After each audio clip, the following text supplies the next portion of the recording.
do you believe the popularity of extreme workouts online has contributed to more spinal problems in the general population?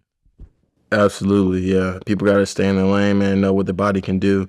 And so I'm not against movement. I know movement is actually one of the key doctors in keeping your health and keeping you living for a long time. But yeah, whenever people start doing these crazy type of calisthenics, or their trainers have them doing some crazy type of movements, it's there's just a few movements that are very essential to the body.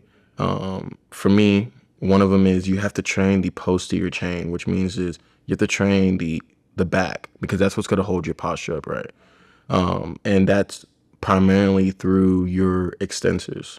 Okay, so for the personal trainers out there, this is a pro tip for y'all to get good clients and for them to know that you're educating what you're doing.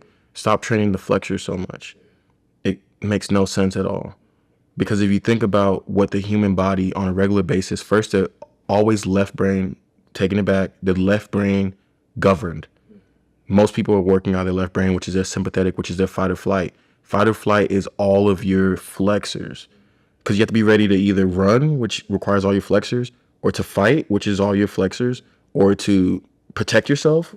Fetal, that's all your flexors, right? And that's what people are in 90% of the time religiously, right?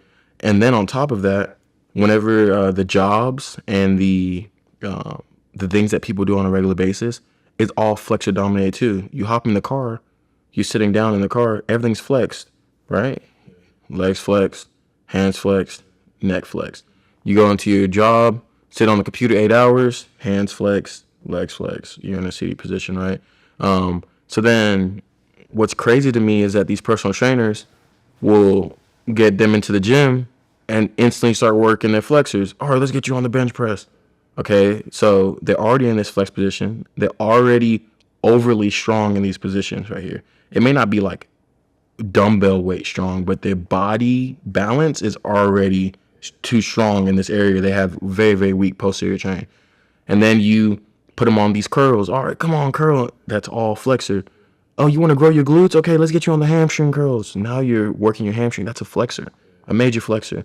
So then you tell me, what is the most injuries that people have in America? Bicep tendon, torn pec. Oh, I pulled my hammy. Oh, I popped my Achilles, right? You never heard someone say, oh, I tore my rhomboid, because that muscle isn't activated. It's very weak. So it's not a common thing that you're going to injure, because these personal trainers aren't strengthening the posterior chain, which dictates and governs the tone of your spine, which keeps your head balanced, which is giving you life. This is the anatomical position whenever you look into an anatomy book, because this is the most optimal position for your body to be in, for it to do all the functions properly. It's all an extension.